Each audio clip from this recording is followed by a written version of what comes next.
You know, I didn't really like The Force Awakens very much. All I remember was there was this one guy, and then there was one girl, and then there was a rolling beach ball that could talk, and they were trying to find something, and then a planet blew up. But what I did like was that the X-Wing was back, baby.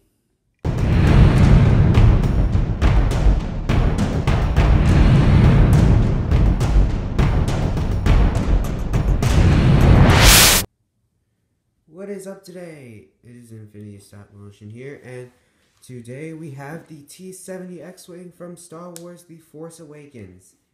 And before we start, let me focus my camera, and also take the time to thank you for the support I'm getting. We now have 12 subscribers. Yes, I know I'm pathetic for celebrating that, but it means a lot to me, okay? So, those of you who you can hate in the comments all you want. I just won't read them. I just don't care. I'll just ignore you. But thank you for all the support, you guys. It really means a lot. And I would try not to suck in my future videos so that I can get more subs. I think that's a good plan. You know, it may be a very dangerous plan, but I think that if I don't suck in my videos, that it might get me more subs. Call me crazy, but I think it's a sound plan.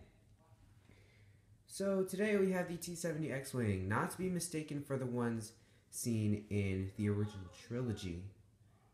The T-65 is the one seen in the original trilogy, and if you hear my parents screaming in the background, just ignore that. But this is the T-70, which is an upgraded version. As you can see, the engine configuration is a little bit different, and can't say I'm a big fan of it, but I do love the X-Wings altogether. They are well-rounded fighters and are the symbol of rebellion, pretty much.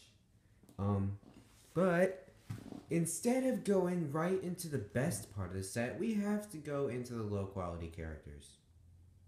Yes. So we're gonna start with this bowling ball right here. At least I think that's a bowling ball. It's a beach ball. I'm pretty sure his name is BB-8. Yeah, he's a droid.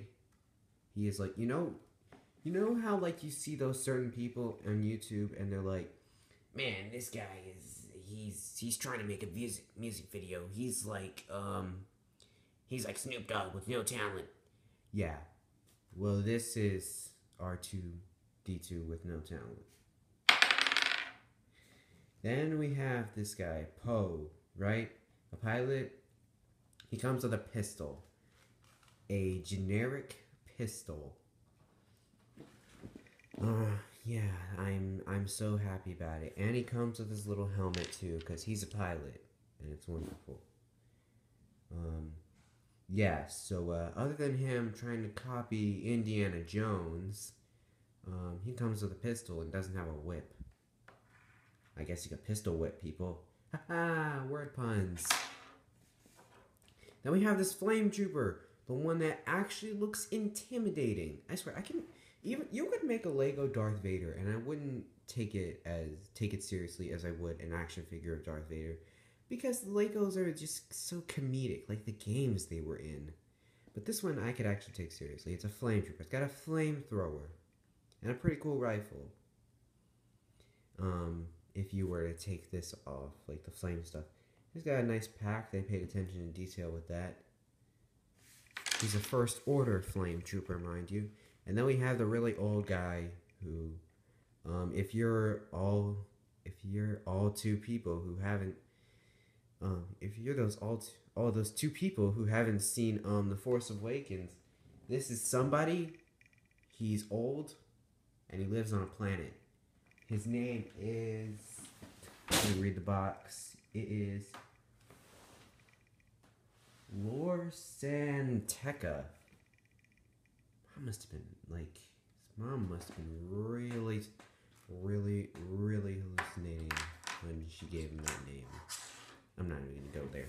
So I had this thing, came with the set, it's on fire, it has a shovel that I'm not gonna use ever. And it's a thing, it's got a pole, and it's on fire. So I don't necessarily care what it's supposed to do.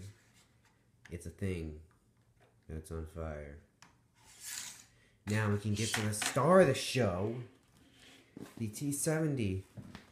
Now we're gonna go from this from front to back. Very nice. Let me just put that back in there. And it's a nice fighter. A lot of attention to detail and coloration here. It looks a little bit too clean for my taste. Too polished, like it's brand spanking new. This doesn't scream resistance to me, and it certainly doesn't scream rebel fighter to me. This looks like it's fresh off the assembly line, and it's something the Empire would use. It's not rugged. It's not rough. It's not washed, is what I mean to say. That's the correct term.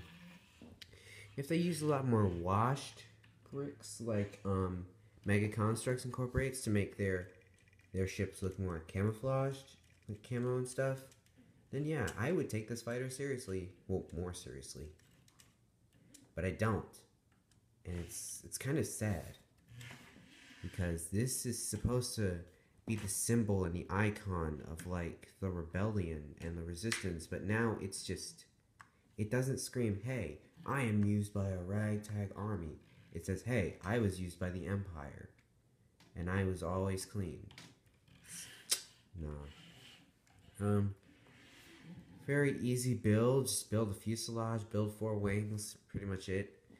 It was an easy build, especially when LEGO puts their steps into all this stuff. Nice cockpit, attention to detail right there. Didn't have to put the stickers on for this. No stickers required. There is a little fire extinguisher, probably to put out that smoking antenna, and a wrench for obvious purposes. And, sorry if I sound a little bit bored today. I'm still getting over my stage fright, because I haven't done these in so long. I haven't done videos. And we have the little, let me see if I can zoom.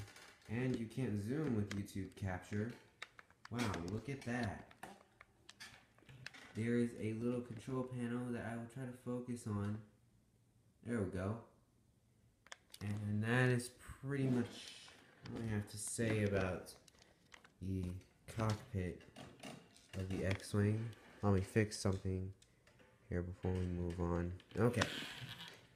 Now, this is a little space where this little peg right there, that's where BB-8, the beach ball, can fit in right there. But he doesn't like to stay there for some reason. I don't know.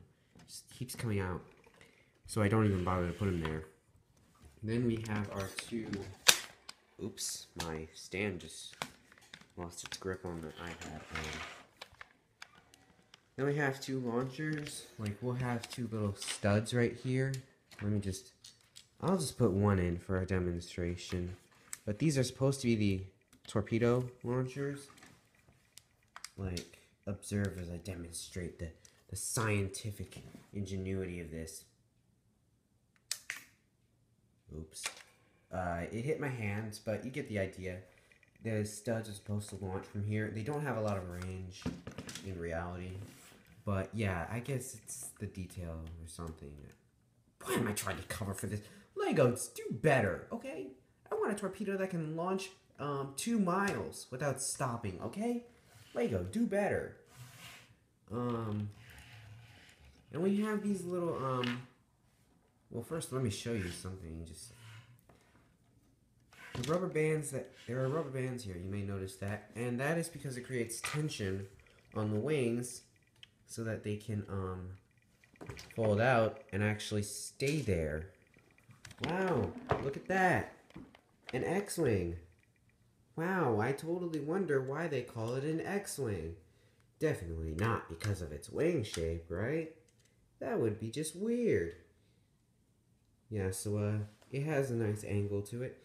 And the reason that they have little torpedo things right here is because they're meant to be like the guns on this thing. So let me just demonstrate, and hopefully I won't mess up like the last time. Yeah, as you can see, yeah, wonderful. I rarely put those in because, you know, I don't really care about them. And the wings fold back in like so by turning this little This little thing right there. And the X-Wing has landing gear, surprisingly. Wow, so surprising that an X-Wing has landing gear, right? What were they thinking? And it's, yeah, this is the X-Wing. I'm sorry I don't have a better video. And I'm sorry that it's not edited as much as it is this time, as the other videos are this time. I'm really tired, and it is a Saturday, and I really didn't want to do anything, but I had to make a video, and it's a 12 sub special, I guess? I don't know. 12 subs isn't a lot, so if we reach 100 subs, I'll actually do something interesting and beyond, like, the norm. So, in conclusion today, the X-Wing is awesome, LEGO needs to step up their game with characters, and they also need to step up their game with the range of their torpedoes. I mean, come on, they don't launch 2 miles, and they might as well just give up. But seriously though, LEGO, like with the characters right here, like with these little figures, you need to step your game up. Like, you need to get it together, because that is not effort. That is just plain laziness. And I'm calling you out on it. Compared to Mega Construx, you might as well market this towards, like, I don't know. You might market this towards people who don't really look for detail, which is pretty much any 5-year-old, but still, there are a lot of people like me who actually look for detail, and if Mega Construx can do this, if they can make posable figures that can hold weapons with 2 hands, then there is nothing stopping you from doing the same thing. I see that? Yeah. There's nothing stopping you from creating detailed weapons. There's nothing stopping you from creating posable figures. And there certainly isn't anything stopping you from creating torpedoes made out of plastic with a 2-mile range.